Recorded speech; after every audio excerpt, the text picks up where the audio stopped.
வயசு குழந்தைக்குலாம் வந்து நம்ம வந்து கத்து கொடுத்து தான் இருக்கோம். பெண் குழந்தையா இருந்தா நம்ம கத்து கொடுத்து தான் இருக்கோம். மேல தேவையில்லாத ஈர்ப்பை வச்சு அந்த குடும்பத்தை நாசம் பண்ணக்கூடாது, அந்த பிள்ளைங்களை நாசம் பண்ணக்கூடாது. அதுக்கெல்லாம் காரணம் என்னன்னாக்கா, முக்கியமா இந்த போதைப் பொருள் வந்து உள்ள நுழைஞ்சதால தான் அந்த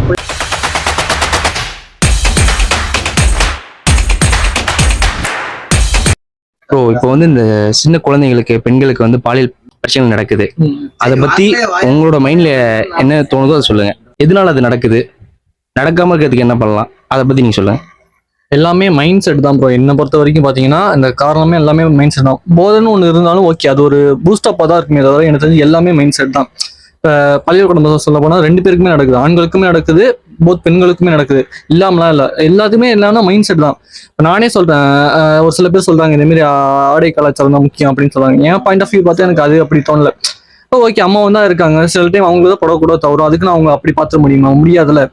எப்படி இருந்தாலும் நம்ம பார்வை தான் முக்கியம். எப்படின்னா நான் சொல்றது பார்வை தான் முக்கியம். இப்போ நானே சொல்றேன், இப்போ நான் ஒரு பையன் தான், ஓகே, ஒருத்தவங்க ரோட்ல போறவங்க ஒருத்தவங்க அப்படி பண்றா போறாங்கன்னா அவங்கள அப்படி பார்க்கக்கூடாது. ஸோ அழகா இருக்காங்கன்னா சைட் அடிக்கலாம், ஓகே, அதுதான் ஒரு லிமிட், ஓகே. தவிர அதை தவிர்த்து அதுக்கு மேல நம்ம வேற எது பாக்குறதுங்கிறது அது தவறான செயல். ஏன் உங்களுக்கு அந்த மாதிரி பாயிண்ட் ஆஃப் வியூல போகணும்? இப்போ புரியுதா என்னன்னு தெரியல, அந்த மாதிரி ஏன் பாயிண்ட் ஆஃப் வியூல போகணுங்கிறேன். இது காமனா தானே, ஏன் அப்படி பார்க்கணுங்கிறப்ப இப்போ இது இப்பதான் மாடர்ன் சொல்லுங்க, அப்படியே இருந்த முடியுமோ? உங்களுக்கு எது கம்ஃபர்ட்டா சில இருக்கு, ஒரு சில இடத்துக்கு இப்படிதான் ட்ரெஸ் பண்ணணுங்கிறதெல்லாம் இருக்கு.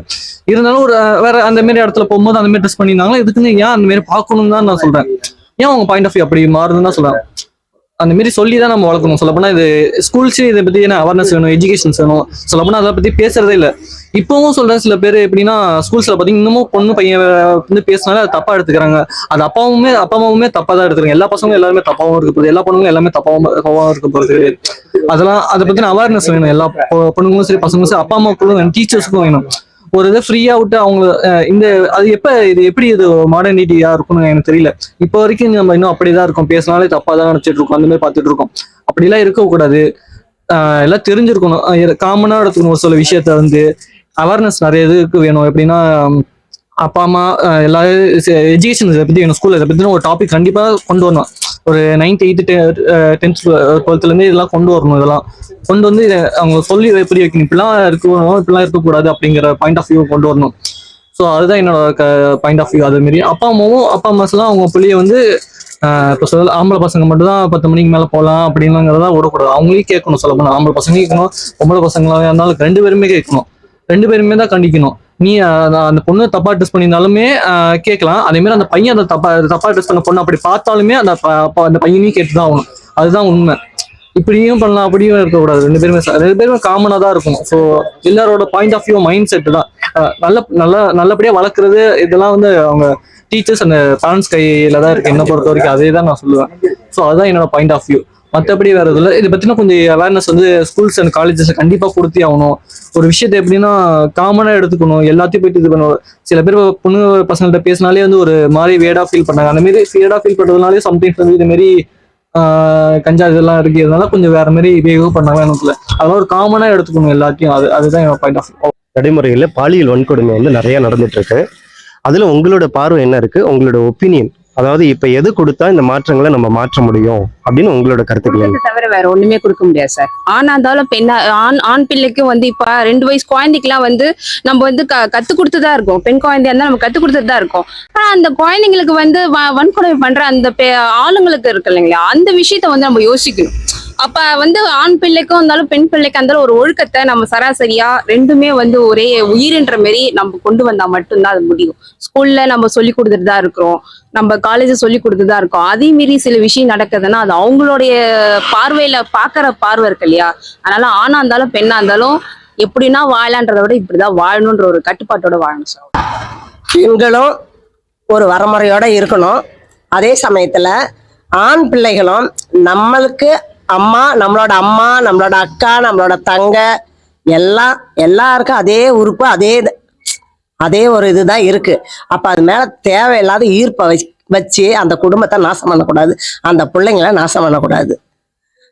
அதுக்கெல்லாம் காரணம் என்னன்னாக்கா, முக்கியமா இந்த போதைப் பொருள் வந்து உள்ள நுழைஞ்சதாலதான் அந்த பிள்ளைங்களுக்கு எதை செய்யலாம் எதை செய்யக்கூடாது அந்த பகுத்து பார்க்கக்கூடிய ஒரு அந்த சிந்தை இருக்க மாட்டாங்க.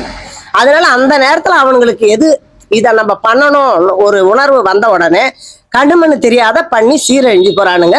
பிள்ளைங்களையும் பொட்ட பிள்ளைங்களையும் சீரழிக்கிறானுங்க, அவனுங்களும் சீரழிஞ்சு போயிடறானுங்க.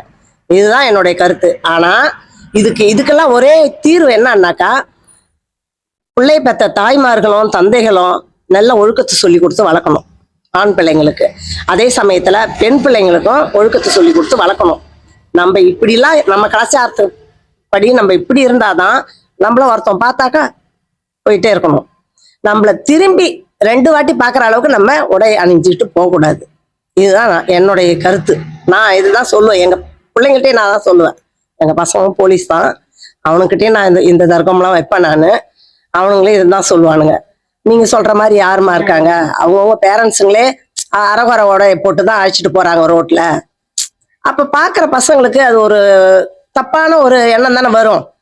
அதுக்கு தாய் தோப்பும் ஒரு காரணமும் சொல்லுவேன் நான். ஆனா இதை மாத்துறதுக்கு என்ன பண்றதுன்னு தெரியல. அது அவங்கவுங்களே தான் மாறணும். உள்ள காலகட்டத்துக்கு ஏன் இப்படி நடக்குதுன்னா ஃபர்ஸ்ட் பெற்றோர் தான் காரணம். புரியுதுங்களா இல்லையா? எல்லாம் இப்போ அவங்க வேலையை பார்த்துட்டு தான் போயிட்டு இருக்காங்க.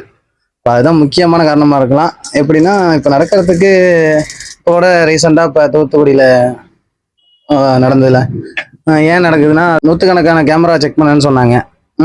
நூற்றுக்கணக்கான கேமராவில் ஒரு கேமராவில் தான் செக் பண்ணி மாட்டிருக்குன்றாங்க. அதையும் அதுக்கு முன்னாடி ஒரு 4-5 பேரை அரெஸ்ட் பண்ணி லாக் பண்ணது ஏன்? அப்போ அந்த அத்தனை கேமரால ஏன் பிடிக்க முடியல? அந்த பிளாஸ்ட் ஆஃப் அந்த பையன் அப்படி மாட்டினாங்க. அது எப்படி? 2 பேரும் மேலேயுமே தப்பா இருக்கு. இப்ப பெண்களை சமானமா நம்ம நினைக்கணும்ட்டு நாம போறோம். அந்த சமானத்துல ஆண்கள் கொண்டு வந்து விட மாறாங்களையா, அவங்க கொண்டு வர மாறாங்க. இப்ப நாமளே சரி அவங்க கொண்டு வரலன்னா நாம போயிட்டு அவங்கள கொண்டாடுறோன்னு போறோம். அவங்க நம்ம இடத்துக்கு வர மாறாங்களே. நீ இப்படித்தான் இருக்கணும், நான் அப்படித்தான் இருக்கணும்ன்ற மாதிரி எடைய போறாங்க ஆண்கள். இப்ப அப்படியே போனா எப்படி நம்மளுக்கு முன்னேற்றத்துக்கு வர முடியும் நாம நினைக்கிறோம். 2 பேரும் ஒத்துட்டு வந்தா முன்னேற்றத்துக்கு வரலாம் இப்ப நாங்க நினைக்கிறோம். இன்னைக்கு ஆம்பளை பிள்ளை வச்சுன்னு இருக்கிறவங்க நல்ல செல்வாக்கமா இருக்கிறாங்க, நாங்க பொம்பளை பிள்ளை வச்சுன்னு இருக்கிறோம் செல்வாக்கு இல்லையே. அப்போ ஒரு தண்ணி சாப்பிட்றவங்களை வச்சுக்கின்னு எப்படி இருக்க முடியும்? நம்ம ஒரு விவசாய வேலை செய்யறோம், அந்த வேலை செய்யறதுக்கு தகுந்த மாதிரி நம்ம குடும்பம் நடத்தணும். அதை நடத்துறதுக்கு ஆண்கள் ஒத்துட்டு வரணும். வரலையே, அது வர்ற வழி இல்லை. அந்த இடத்துல இப்ப பெண்கள் என்ன பண்ணுவாங்க? அந்த நேரம் நம்ம என்ன செய்யறது, என்ன போறது? அப்ப நம்ம பொண்ணுங்களை எப்படி கட்டி கொடுக்க முடியும்? அப்ப நம்ம முன்னேற்றத்துக்கு வரணும்னா ஒரு உழைப்பு உழைச்சாதான் அந்த பெண்ணுங்களை கட்டி கொடுக்கலாம். அப்ப அந்த பெண்களை எப்படி கட்டி கொடுக்கணும்னா, நம்ம வீட்டுக்காரர் இப்படி இருக்கிறாருன்னா நம்ம பிள்ளைங்கள நம்ம தான் முன்னேற்றுக்கு கொண்டு வரணும் என்னட்டு அந்த ஒரு எண்ணங்கள் நம்மளுக்கு வருது, ஆண்களுக்கு வரலையே. பொம்பளை பிள்ளை எப்படியே போனா என்னன்ற மாதிரி ஆம்பளைங்க நினைக்கிறாங்க. ஆனா அப்படி பிள்ளை பெற்றவங்க அப்படி நினைக்கல. இப்ப பொண்ணை பெற்றாலும் நம்ம அந்த பெண்கள் இப்படித்தான் நம்ம கொடுக்கணும், இப்படித்தான் வளர்க்கணும், இப்படித்தான் இருக்கணும் நம்ம நினைக்கிறோம். அந்த இடத்துல இப்ப நம்ம வளர்ச்சிக்கு வேலையை கொண்டு வரோம் பெண்களை. ஆனா ஆம்பளைங்க அது பெண்களை கொண்டு வர முடியல. அவங்க என்ன பண்றாங்கன்னா, பெண்களுக்கு நீ எப்படியே எனக்கு கொஞ்சம் 10 ரூபாய் சம்பாரிச்சேன்னா அதை சாப்பிட்டு நான் போய்க்கினே இருக்கணும் அப்படி நினைக்கிறாங்க. ஆனா எங்களுக்கு அந்த 10 ரூபாய் சம்பாரிச்சு அந்த பெண்களுக்கு போட்டு நம்ம அவங்கள ஒருத்தர் இடம் கொடுக்கணும்ன்ற மாதிரி நாம நினைக்கிறோம். அந்த எண்ணத்துக்கு கனவு வரல நம்மளுக்கு, அவங்க வர மாறுறாங்க. அப்ப அவங்க இடத்துக்கு தான் போறாங்க. ஆனா நம்ம இடத்துக்கு நம்ம பொண்ணுங்களுக்கு செய்யணும் போகணும் ஒரு ஆர்வமா நாம போறோம். ஆனா அவங்க போற இடத்துக்கு அவங்க வரல. அப்ப அவங்க ஏன் வரல, எதுக்கு வரல? அப்ப அவங்க என்ன பண்றாங்கன்னா, என்னால பிடிக்கல, நீ பெண்களே பெத்து வச்சுட்ட, ஆண்களை பெத்த, அது என்ன எனக்கு சாப்பாடு கொடுக்கும், பெண்கள் சாப்பாடு கொடுக்குமா, அது ஒருத்தங்கிட்ட போயிடும், அதை கவனிக்க மாறுறாங்க. அது மாதிரி எத்தனை ஆண்கள் இருக்கிறாங்கல்ல. இருந்தாலும் ஒத்துட்டு வரந்தா அந்த பெண்கள் தவறான இடத்துக்கு போக மாட்டாங்க. ஆனா ஒத்துட்டு வராம இருக்கிறாங்களா, அதுல நிறைய பேர் இருக்கிறாங்கல்ல. இன்னொன்று என்னன்னா, என்னை பொறுத்த வரைக்கும் செக்ஸ் எஜுகேஷன் கண்டிப்பா வேணும். எல்லாம் சொல்லப்படும் ஸ்கூல்ஸ் அண்ட் காலேஜ் எப்பயுமே அது வேணும். இப்போ 10th அது கொடுத்து பிடிச்சாலும் சொல்லப்போனா அதுவுமே நடத்துறதில்ல. இப்போனா இது 10th கூடங்கிறத விட காலேஜ் தான். ஸோ அந்த 18+ மேலே வரும்போது தான் அந்த ஏஜ், அந்த தப்பு பண்ற ஏஜ், அப்போதான் எனக்கு தெரிஞ்சு அந்த மாதிரி கைடன்ஸ் வேணும், அந்த மாதிரி எஜுகேஷன் வேணும். ஸோ அப்போதான் எனக்கு தெரிஞ்சு அப்போ அந்த டைம்ல கொடுத்தா அவங்களுக்கு ஒரு அவேர்னஸ் வரும். ஸோ எனக்கு தெரிஞ்சு அதுதான் பெட்டரா இருக்கும். என்னை பொறுத்த வரைக்கும் அதான் தோணுது. ஸோ தட்ஸ் ஆல் தான், அவ்வளோதான். ஏன் நடக்குதுன்னா, இப்போ உள்ள காலகட்டத்துக்கு அவங்க போட்டிருக்க ட்ரெஸ்ஸே தான் நம்ம தூண்டல் முறையானதுக்கு ஒரு காரணமான உள்ளது. ஏன்னா அவங்க இப்போ ஸ்கூலுக்கு போனால் ஸ்கூலுக்கு போன மாதிரி நம்ம போய் நடந்துக்கணும். காலேஜுக்கு போகும்போது மாறிக்கிறாங்கன்னா அதுக்கு தகுந்த மாதிரி நம்ம ட்ரெஸ் போட்டுக்கலாம். அது நம்ம பார்க்குற நம்ம ஈர்ப்பு தான் காரணம். புரியுதுங்களா இல்லையா? ஒரு 4 பேர் பார்க்குற முறை, அக்கா தங்கச்சி அந்த மாதிரி பார்க்குற முறைன்னு ஒன்று இருக்குது. அப்படி இல்லை, சில பேருக்கு சில பேர் கஞ்சா அடிப்பாங்க. காலேஜ் வர பசங்களே கஞ்சா அடிக்கிறாங்க, தண்ணி அடிக்கிறாங்க, எல்லாமே போட்டு தான் வராங்க. ஸ்கூலில் கூலிப்பா போட்டு துப்பிட்டு இருக்காங்களாம். இப்போ ரீசெண்டாக நம்ம பேசும்போது சொல்லிட்டு இருக்காங்களே, அந்த மாதிரி ஏகப்பட்டது நடந்துட்டு இருக்கு. இப்போ அவங்க இருக்கிற மனசுக்கு அவங்க எந்த மனநிலையில் இருக்காங்கன்னு பசங்களுக்கும் சொல்ல முடியாது. அதை பார்க்குறவங்க அந்த அவங்க அணிகிற உடையில தான் இருக்கு எல்லாமே. புரியுதுங்களா? அதை பார்க்கறவங்களுக்கு அந்த மாதிரி இருப்பு இந்த மாதிரி ஆகும். அதுலேயும் இருக்கு. ஆமாம், நானும் அதே தான் சொல்லுவேன். தாய் தகப்பன் எப்படி இருக்காங்களோ அதே மாதிரி பிள்ளைங்கள வளர்க்கணும். அவங்க இதுக்கு விடக்கூடாது. கண்டிஷன் பண்ணி வளர்த்தா பிள்ளைங்க நல்லபடியா வளரும். ஆணா இருந்தாலும் பெண்ணா இருந்தாலும் அவங்க சௌரியத்துக்கு விட்டா இந்த மாதிரி தான் ஆகும்.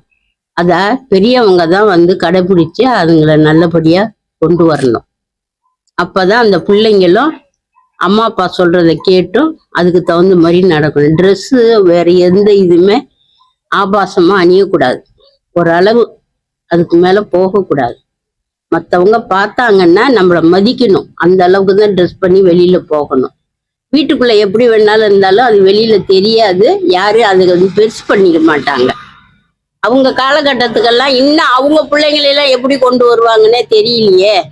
இவங்களே இப்படி இருந்தா அவங்களுடைய பிள்ளைங்களை எப்படி கொண்டு வருவாங்க? அப்ப இவங்க கரெக்டா இருந்தா தானே அதை செய்ய முடியும்.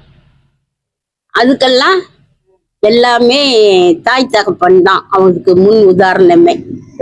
அந்த மாதிரி ஆணா இருந்தாலும் பெண்ணா இருந்தாலும் கண்டிஷனா வளர்த்து அவங்கள கொண்டு வரணும். அப்பதான் அவங்க நல்லா மேன்மையா ஒரு நல்ல முறையில வளர்ந்து வர முடியும்.